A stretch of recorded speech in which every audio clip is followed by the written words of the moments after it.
لا حول ولا قوة إلا بالله العلي العظيم. حسبنا الله ونعم الوكيل، نعم المولى ونعم النصير. الحمد لله رب العالمين، الحمد لله الذي هدانا لهذا وما كنا لنهتدي لولا أن هدانا الله، ثم الصلاة والسلام على أشرف الأنبياء والمرسلين، خاتم النبيين، شفيع ذنوبنا وطبيب قلوبنا، أبي القاسم محمد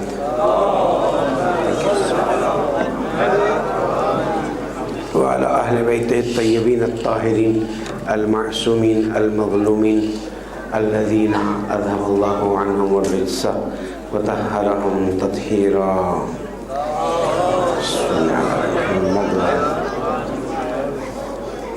Can we recite a louder salawat, please?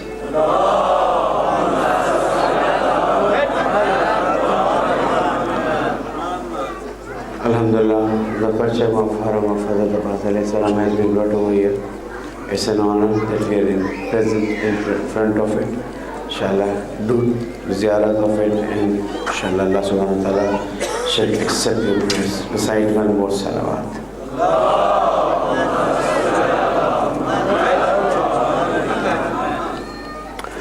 Coming to our point of realities and virtualities of the present age and Islam, we need to summarize and slowly and steadily conclude our discussion. Of course, none of these discussions can be completed in these few minutes per day.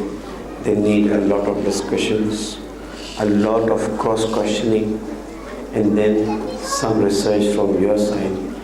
Then you reach the result what I have said, whether it's like that or not. But it's a formality that the speaker should speak and the listener should listen. Some things are absorbed, some things are not absorbed, and at least we get the benefit of thawab, and we feel that at least we commemorated Karbala, we tried to improve our faith. So we are also doing the same thing, alhamdulillah. And Allah subhanahu wa ta'ala has blessed us that at least we can discuss our faith, discuss what's happening around us so openly with the barakat of Sayyid Shab Abba Abdullah Hussain alayhi salam. Recite one more salawat.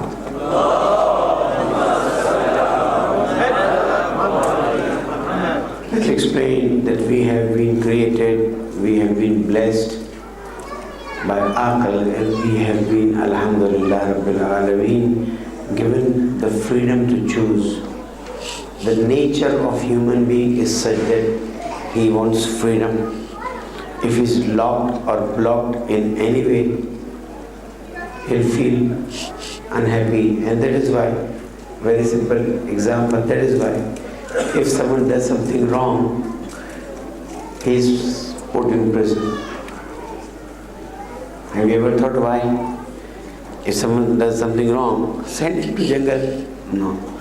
Put him in the prison. Why? Because the confinement itself is a punishment. When you are confined to a place for months and years, at times those who have committed bigger crimes, they are confined to 30 years of prison. Why? Why they are not confined to 30 years of difficulties of the world? They should be said, okay, now you start living in this world and face all these problems. No. You will be put in jail for 10 years, 12 years, 15 years, 20 years, detention centers, because it's against the human nature. And if the human being is blocked, if he is confined to a place, he feels that he is being punished. So, freedom is part of his naturality. Freedom is part of his personality. Freedom is part of his life. If he does not have freedom, he is going to do anything to get the freedom. My Afghani brothers are the living examples at the moment over here. First, Russians came up, they fought, they threw them out. Then Taliban came up, they fought, they tried their best to throw them out. And continuous struggle is there. What they wanted? Freedom. Why? Because freedom is part of our nature. So we realize that freedom has to be gained at any cost, even if it is at the cost of my life. I know it's going to be slightly difficult, but think over it, note down, later on ponder over it. Alhamdulillah, some of the brothers and sisters, when they come out with the questions, and I've realized that they have understood the essence of my discussion. That even if I have to give away my life, I will give away my life, but I will not commit myself to injustice or to confinement. These are the two things for which a person stands up. And if we read the saying of Sayyid al-Shuhada Abu Abdullah Hussain alayhi salam on the day of Ashra, it was almost before his shahada, maybe when he took that 6 months old baby, or after Hazrat Ali Asghar was martyred. And you know what did he say? Ya Shi'atu ala Abi Sufyan. Oh, the Shias of ala Abi Sufyan. Because those who came to fight against Imam alayhi salam, they are Shias of ala Abi Sufyan. We are Shias of ala Ali ibn Abi Talib, or we are Shias of Ali ibn Abi Talib. They are Shias of ala Abi Sufyan. Imam says, O Shi'atu ala Abi Sufyan, in lam takun lakum dinan. If you don't have any faith to follow, if you are faithless, then what do you do? فَكُونُوا إِحْرَارًا فِي دُنْيَاكُمْ وَلَنْ تَخَافُوا الْآخِرَةِ. And you are not afraid of Akhirat. See what they are doing? Killing grandson of Prophet who has been blessed by so many verses of Quran. It was in the courtyard of Yazid when these prisoners were taken over there. They were standing. One of the ambassadors sitting over there, he emphasized that tell us who they are. I said no, the male had stood up against Yazid, so they have been caught up. Let us know who they are. And then he said, he's made to understand that she is the granddaughter of Prophet Sallallahu Alaihi Wasallam. He is the grandson of Prophet Sallallahu Alaihi Wasallam. He was shocked. He said, actual grandson, granddaughter? I said, yes. Daughter, Zainab, Kulsum, daughters of daughter of Prophet. Said, and just one in between them? Said, yes. Said, one of our prophets who had died years and years before, maybe 500 years before in those days, one of his grandsons came to our land. Till today we have kept a remembrance of coming of the great sons after 500 years, that he had come here and blessed us with that. See the difference between you people and us. That you have martyred and you have slaughtered the grandson of the Prophet. So Imam alayhi salam was saying, in lam takun lakum dinan, or in lam yakun lakum dinan, وَلَا تَخَافُونَ الْآخِرَةِ. And if you are not afraid of Akhirat, فَكُونُوا إِحْرَارًا فِي دُنْيَاكُمْ. Then at least be a free person in your life, in this world. Why you are becoming slaves of Al Sufyan? Is it necessary that you come and kill me? Is it necessary that you pick up sword and cut my throat? No. Neither you help me, neither you fight with me. Don't support Bani Umayyah or Al Sufyan. So here also Imam alayhi salam says that if you don't believe in any faith, if you don't believe in Akhirat, then at least have freedom. Today we are going to discuss this thing very openly, very clearly and very bluntly. And times people say, you speak so bluntly, why? I said, I'm not afraid of anyone except Allah subhanahu wa ta'ala. And it's my duty to speak out. Why should not I? I am talking from the platform of Sayyid Shuhada alayhi salam. And this is a platform which has given freedom to millions. Whether it is Saudi Arabia, whether it is Bahrain, Kuwait, the days of Shah, the days of Saddam, Hussein, and message from the podium of Hussein alayhi salam has been for everyone all the time. Even in Pakistan, they just announced, we are going to kill the Azadar of Sayyid Shuhada alayhi salam. You kill us. For what? Will that stop us from talking, from speaking the facts? No. Why? Because we like to be the real followers of Abu Abdullah Hussain alayhi salam. Recite the salawat.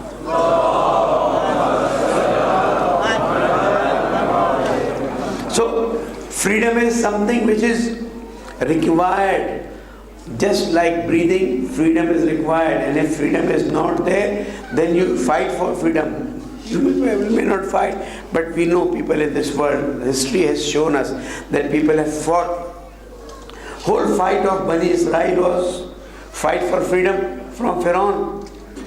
Whole fight of Amir Muhammad Salam was fight from freedom from all those people who had taken places as governors and special people in the days of past Khilafat.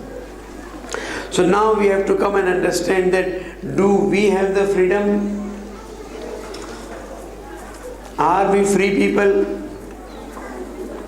And I have specially chosen today so that we have some time and we understand and we realize. My brothers and sisters, there are realities and there are virtualities. And the situation has been made such that realities are shown as virtualities and virtualities are shown as realities. You sit in front of the television screen, isn't it so? What happens? You're so engrossed. You feel as if the player is going from here to there. He's kicking the football, the tennis, anything, everything. You hardly realize that there is nothing over there. It's just flickering of the bulbs. What is these screens? What are these screens? Am I standing over there and talking over there on the screen?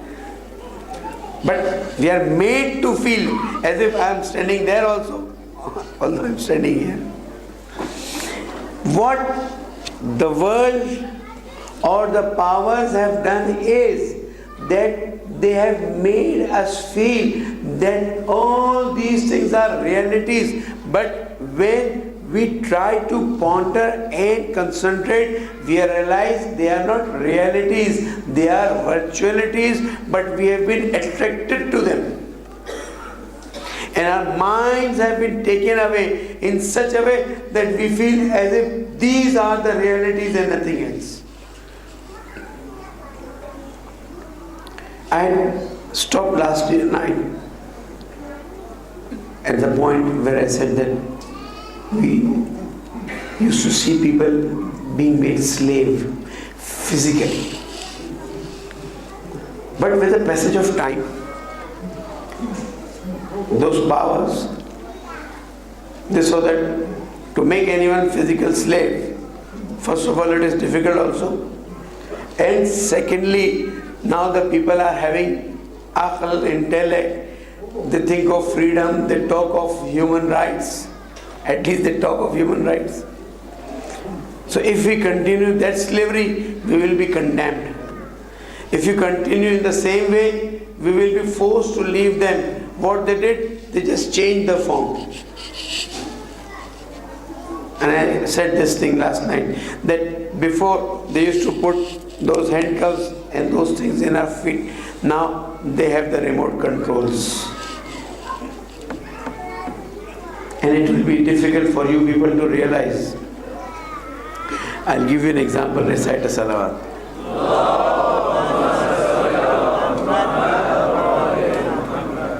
I think it's in the book of Maulavi, one of the great Persian poets, and even Arif said that. He said, flocks of sheep, flocks of fishes were going, millions of fishes were going in one direction. Just to make you realize that it will be difficult for you people to realize what I am going to tell you now. Millions of fishes going in one direction, and the leader of the fish was going ahead and ahead and ahead. Now he says that a person comes in front of that fish and stops them. Where are you all going? You have been swimming for months and months and months, and still you're swimming. Where do you want to go? The leader fish or the head of the fish says that we have come to know that there is a very useful thing in this world known as water. There is a very useful thing in this world which is known as water, which is life-saving, which is very important for the life. And someone has told us that if we travel all the way to the grave of that peer, for example, or that great person, there you will be able to know and find out where water is. Fully confused, isn't it, sir? And then he said, oh my dear fishes, how sad it is that you are in water. You are always in water. You have been in water. You cannot live without water, but you never realize that you are in water. This is the situation of ours over here. That we don't realize that we have been made to feel that we have freedom. We have been made to feel that we are independent to do whatever we feel like. We are made to feel that whole world is a nice place now. Only some places where Muslims are living, they are not good places. Otherwise, every place is nice place because now you have freedom. Which type of freedom we have? Can anyone come and define the type of freedom? The first thing they have done is they have controlled our aql. As I explained yesterday, and I'm going to go ahead with that today, that in place of leaving our aql, trying to understand things, in place of making it realize how big the universe is, how nice the universe is, and how much you can benefit out of this universe, what they did is that they limited our thinking process. You may not realize that a book was written few years back. The heading or the title of book was that classrooms are made to confine our thinking. When a child goes in a classroom, his thinking is confined. And now a group has started working in Canada that children should not be made to sit in the classroom, they should be made to sit in the nature. Whole concept of education is being revolutionized if these powers allow. It is very important to understand that the schooling, college, university system, I don't say it's wrong. Even I don't say it's bad. What I want to say is that it limits the thinking process. At least in Pakistan, I remember those who were having the horse carts, what they do is that they put that leather like this in front of the eyes of the horse. And someone asked, why you put it? Said that if you remove it, the horse starts looking everywhere and he wants to run everywhere. Similarly, our thinking system and thinking process has been limited to what we want to become. And when we become something, we become a special part for their industry. You have been given the choice to become engineer, doctor, architect, agriculturist, whatever you want to become. But then you cannot run away from the system which they have developed.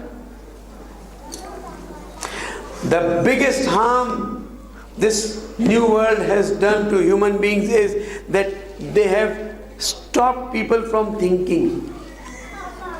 They have made people to realize or understand that in place of you people thinking, we will do your thinking.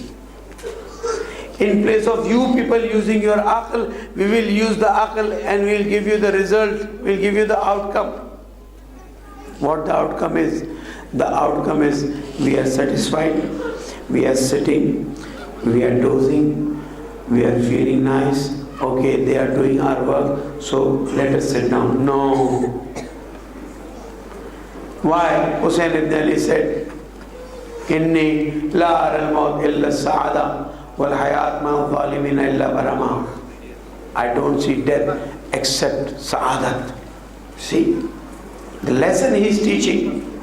Wal hayat ma zalimina illa barama. And living with those who are unjust, zalim. It's an insult to me. How come we forget this lesson of Hussain ibn Ali and just come to these parts of the world or even in our areas also and very easily bow down in front of these powers? What these powers have done to us? In the name of humanity, in the name of helping human beings, in the name of helping Iraqi brothers or Iraqis, they have slaughtered more than 1 million Iraqis. You see, Saddam was doing all that. He was wrong, he was bad, but then he was doing, I am doing it. If you can do anything, you do it. And he used to do that out of his own wish. He wanted the power. Okay, that's bad, that is wrong. We don't agree. But when we come and say there are smoking guns, nuclear power in Iraq, and you just again listen to that speech of Mr. David Rumsfeld, or whatever Rumsfeld his name was, and you will realize that whole of that speech was based on lies, literally lies. Recite a salawat.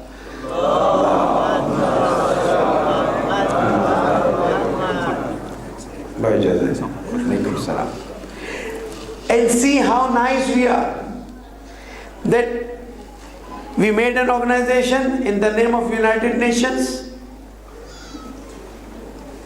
Now what we did, we controlled the minds and decisions of the people. Whomsoever we want to attack, we just say, we have finalized in United Nations that we will strike Afghanistan. My brothers, my sisters, I know what I am talking is quite difficult to understand, but I need to talk this on the eve of 9th of Muharram, because we need to have the dars of freedom. Who did all this 9/11 matter? Have you ever thought over it?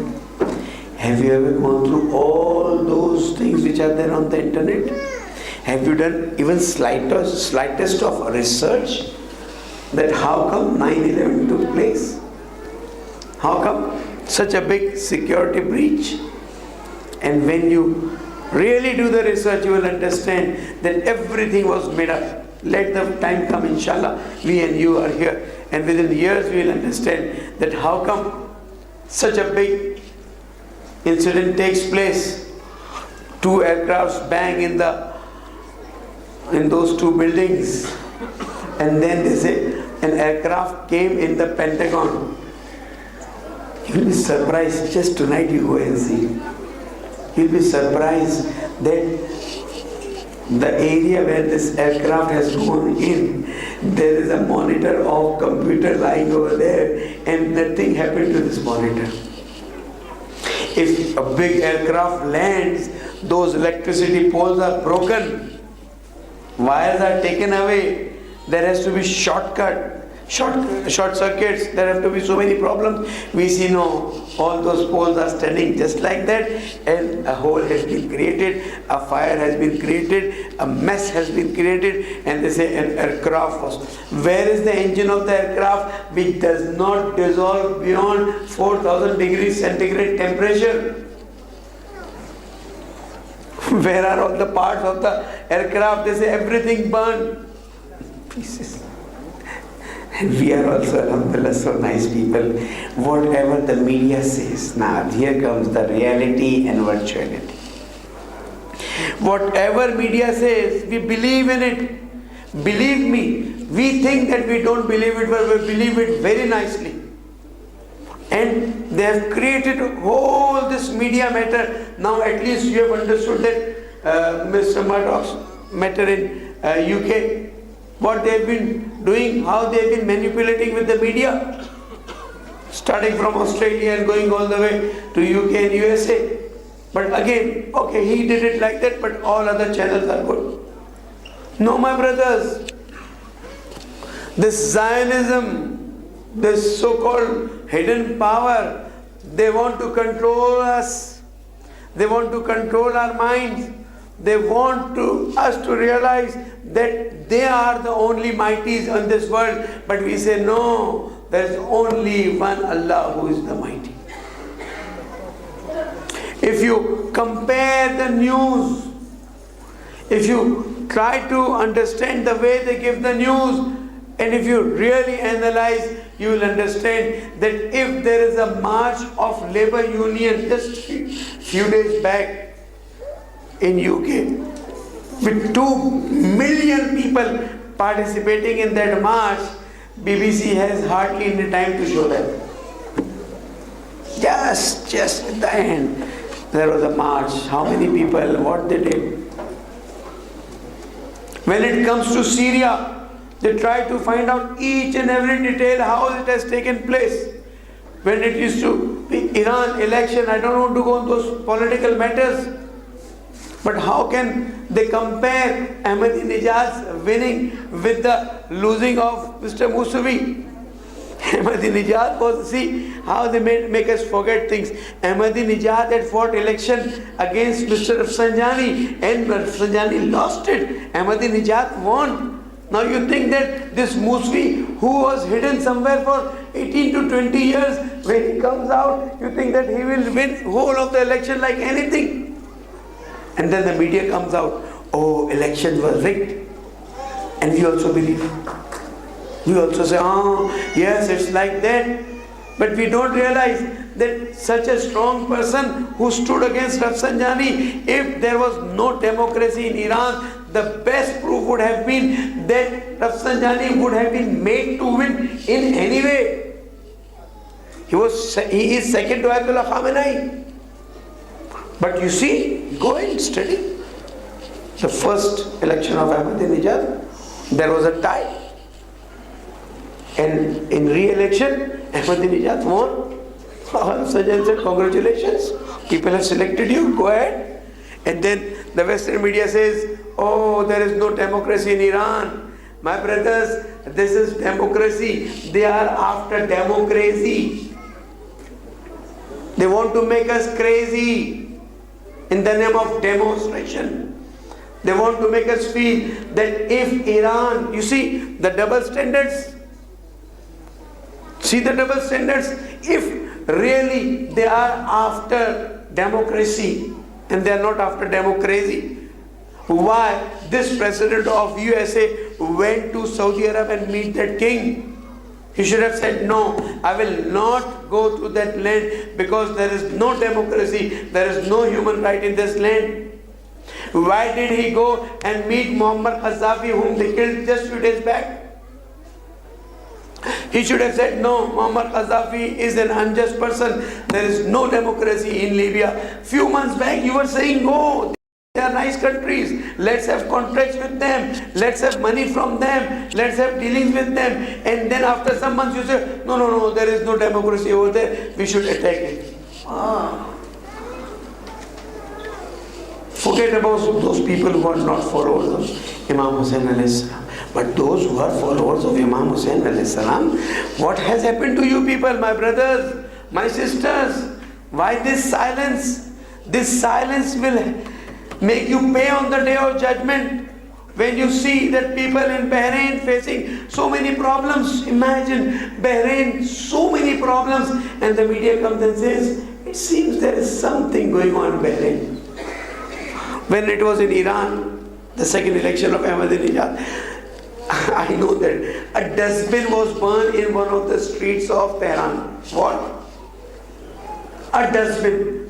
And few people were around and a video was taken and that was shown as headlines in BBC and CNN.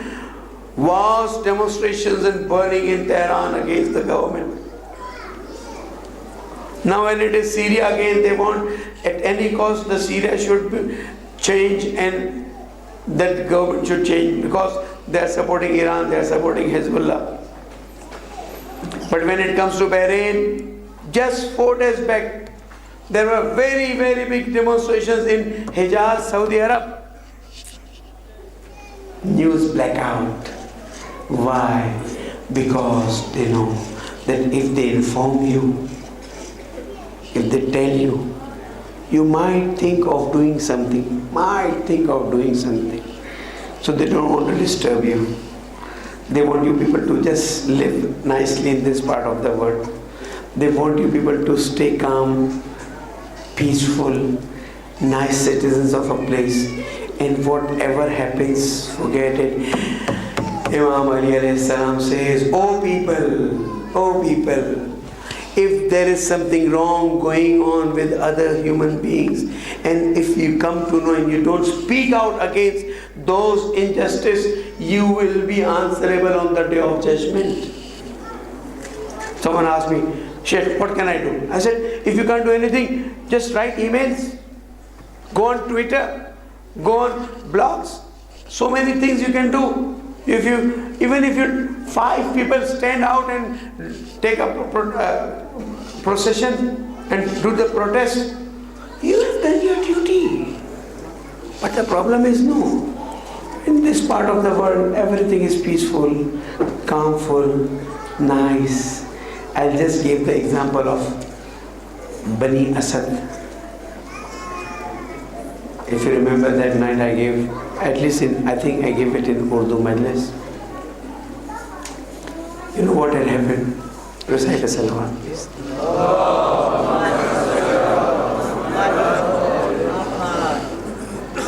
I'll just give you my example and then you'll be able to realize what I want to say. If suppose I come and say, brothers and sisters, it's 9th night of Muharram and tomorrow I'll be killed. Please don't let my dead body go in the hands of these non-Muslims. The first question which will come in your mind is, Sheikh, what's the problem? Who will kill you? Come to our house. We'll try to save you. Let's go to the police office. Let's talk with them. Let's try to sort out the matter. Let's find out who's after you to kill. Isn't it so? At least, even if, as far as the words are concerned, you will do. And then if I say, no, you just leave it. People are going to kill me. Don't get involved. But please don't let my dead body. Then you will again try. Okay, go out of New Zealand, do something. And at least you will have that feeling in your heart that something should be done, that the Sheikh does not get killed. Not even a Sheikh, even a simple person comes to you, you'll have that feeling. Aren't you surprised when Sayyid Shada called the elders of Bani Asad and said that, oh, the tribe of Bani Asad, I will be martyred on this land. Allahu Akbar. I have one request. Don't let my body stay out of the grave for a long time. Please come and bury us. None of them stood up and said, Ya Hussein, who can dare to kill you? We are there. Ya Hussein, you are the grandson of Prophet. How is it possible that you get killed when we are here? First, Bani Asad people shall get killed and then you will get killed. Till we are here, no one can touch you. But they said, Inshallah, we'll do that. And they went away. Allah. Then he calls the ladies of Bani Asad and tells that if they don't bury us, you people make them understand, force them, or at least you people find some way to bury us. And finally what he did? He called the children of Bani Asad. Maybe through these children they might realize what's going on. Sayyid al-Shuhada, grandson of Prophet, calling them and telling them, I'll be martyred, I'll be killed, and they're just looking at him like anything. We need to understand, it should not be that we also become like that. We are continuously saying, Ya laytana kunna ma'akum fa'afuza fawzan azima. I wish we had been there with Sayyid al-Shuhada. Imam al-Salam says, you are with me. Even today the Karbala is there. Whenever you hear that people are being martyred, whenever you hear that these superpowers are trying to control the countries or the minds, you should stand up against them. Okay, my brothers and sisters, it's last moments of today's Majlis. I would like to remember Hazrat Ali Akbar. Hazrat Ali Akbar, as the history quotes, son of Imam Hussain. Imam loved Hazrat Ali Akbar a lot. One, because he was his son. And secondly, because he was very much familiar and similar to the shape and face of Prophet. And Imam alayhi salam, whenever he liked to look at the face of Prophet, he used to look at Ali Akbar alayhi salam. It's written over there in the history that on the day of Ashra, Hazrat Ali Akbar was helping Imam Hussain alayhi salam, just like Hazrat Abbas was helping her. A time comes when the companions are martyred, and now only the youth of Bani Hashim or youngsters of Bani Hashim were left. At that time, only one person we read in history that he is called by Imam Hussain alayhi salam, and Imam Hussain alayhi salam very clearly says that Ali Akbar, now you get ready and start moving. Get ready to fight. And we see in the history that Hazrat Ali Akbar himself gets ready, comes and says, Khuda Hafiz to Hazrat Zainab, Hazrat Kulthum, to his younger sister Sakina bint Hussain.